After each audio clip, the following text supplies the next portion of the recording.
Assalamualaikum warahmatullahi wabarakatuh. Sahabat beriman, selamat datang di channel Dunia Langit.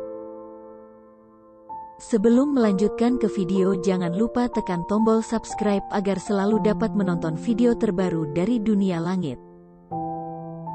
Sahabat beriman, jadikanlah Al-Quran dan hadis sebagai pegangan dan pedoman hidupmu. Hadis ini diriwayatkan dari Muaz bin Jabal radhiyallahu anhu, dari Ibnu Abbas radhiyallahu anhu.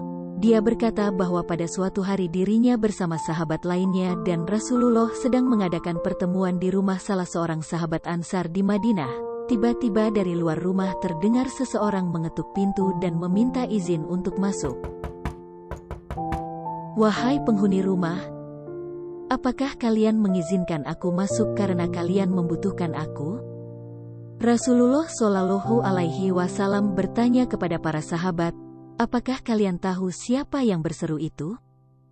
Para sahabat menjawab, "Tentu Allah dan Rasulnya yang lebih tahu. Dia adalah iblis yang terkutuk. Semoga Allah senantiasa melaknatnya." Umar bin Khattab radhiyallahu anhu berkata, "Wahai Rasulullah, apakah engkau mengizinkan aku membunuhnya?" "Bersabarlah wahai Umar, apakah engkau tidak tahu bahwa dia termasuk yang tertunda kematiannya sampai waktu yang ditentukan hari kiamat?"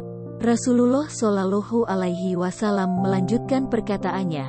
Beliau meminta kepada sahabat agar mendengarkan dan memahami ucapan yang disampaikan iblis. Setelah pintu dibuka, masuklah iblis di tengah-tengah majelis tersebut. Rupa iblis terlihat sangat mengerikan. Dia adalah sosok tua dengan mata buta sebelah serta memiliki janggut sebanyak 7 helai dan menyerupai rambut kuda. Kedua kelopak matanya terbelah dan memanjang ke atas, kepalanya seperti kepala gajah yang sangat besar, gigi taringnya memanjang keluar seperti taring babi dan kedua bibirnya seperti bibir macan. Iblis berkata, "Assalamu alaika ya Muhammad, salam untukmu wahai Muhammad." "Assalamualaikum ya jama'atal muslimin, salam untuk kalian semua wahai golongan muslimin."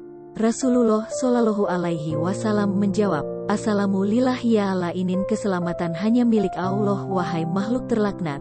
Aku mengetahui engkau punya keperluan terhadap kami. Apa keperluanmu itu wahai iblis?" "Wahai Muhammad, aku datang ke sini bukan atas kemauanku, namun karena terpaksa."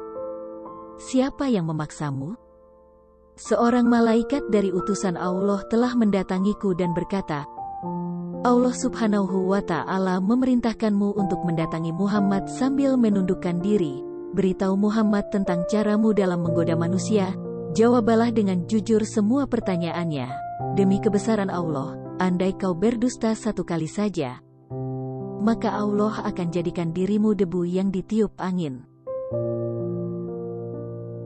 Oleh karena itu aku sekarang mendatangimu. Tanyalah apa yang hendak kau tanyakan. Jika aku berdusta, aku akan dicaci oleh setiap musuhku. Tidak ada sesuatu pun yang paling besar menimpaku daripada cacian musuh." Lalu iblis menjelaskan orang-orang yang dibencinya. Rasulullah Shallallahu Alaihi Wasallam lalu bertanya kepada iblis, "Kalau kau benar jujur, siapakah manusia yang paling kau benci?" Iblis segera menjawab, Kamu dan orang sepertimu adalah makhluk Allah yang paling aku benci." "Siapa selanjutnya?" "Pemuda yang bertakwa yang memberikan dirinya mengabdi kepada Allah Subhanahu wa Ta'ala." "Lalu siapa lagi?" "Orang alim dan wara." "Lalu siapa lagi?" "Orang yang selalu bersuci." "Siapa lagi?" "Seorang fakir yang sabar dan tak pernah mengeluhkan kesulitannya kepada orang lain." "Apa tanda kesabarannya, wahai Muhammad?" "Jika ia tidak mengeluhkan kesulitannya kepada orang lain selama 3 hari, Allah akan memberi pahala orang-orang yang sabar." "Selanjutnya apa?" "Orang kaya yang bersyukur." "Apa tanda kesyukurannya?" "Ia mengambil kekayaannya dari tempatnya, dan mengeluarkannya juga dari tempatnya." "Orang seperti apa Abu Bakar menurutmu?" "Ia tidak pernah menurutiku di masa jahiliyah, apalagi dalam Islam." Umar bin Khattab, "Demi Allah setiap berjumpa dengannya aku pasti kabur." Utsman bin Affan, "Aku malu kepada orang yang malaikat pun malu kepadanya."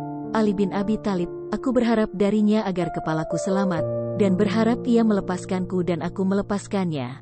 Tetapi ia tak akan mau melakukan itu." Ali bin Abi Thalib selalu berzikir terhadap Allah Subhanahu wa Ta'ala. Apa yang kau rasakan jika melihat seseorang dari umatku yang hendak salat? Aku merasa panas dingin dan gemetar. Kenapa?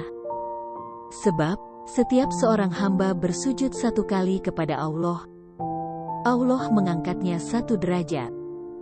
Jika seorang umatku berpuasa, tubuhku terasa terikat hingga ia berbuka. Jika ia berhaji, aku seperti orang gila. Jika ia membaca Al-Quran, aku merasa meleleh laksana timah di atas api. Jika ia bersedekah, itu sama saja orang tersebut membelah tubuhku dengan gergaji. Mengapa bisa begitu? Sebab dalam sedekah ada 4 keuntungan baginya, yaitu keberkahan dalam hartanya, hidupnya disukai. Sedekah itu kelak akan menjadi hijab antara dirinya dengan api neraka dan segala macam musibah akan terhalau dari dirinya. Apa yang dapat mematahkan pinggangmu, suara kuda perang di jalan Allah? Apa yang dapat melelehkan tubuhmu, taubat orang yang bertaubat? Apa yang dapat membakar hatimu, istighfar di waktu siang dan malam? Apa yang dapat mencoreng wajahmu, sedekah yang diam-diam? Apa yang dapat menusuk matamu, solat fajar? Apa yang dapat memukul kepalamu, solat berjamaah? Apa yang paling mengganggumu, majelis para ulama? Bagaimana cara makanmu, dengan tangan kiri dan jariku? Di manakah kau menaungi anak-anakmu di musim panas, di bawah kuku manusia? Nabi lalu bertanya lagi, siapa temanmu wahai iblis, pemakan riba? Siapa sahabatmu, pezina? Siapa teman tidurmu, pemabuk? Siapa tamumu, pencuri? Siapa utusanmu, tukang sihir? Apa yang membuatmu gembira, bersumpah dengan cerai? Siapa kekasihmu, orang yang meninggalkan salat Jumat? Siapa manusia yang paling membahagiakanmu, orang yang meninggalkan salatnya dengan sengaja? Semoga dengan mengetahui ini, kita sebagai umat Nabi Muhammad SAW selalu membekali diri dengan iman, melakukan amalan yang membuat iblis menjadi lemah, menjauhi hal-hal yang diinginkan makhluk terlaknat tersebut. Allah lah Maha Pemilik ilmu pengetahuan. Wallahu alam.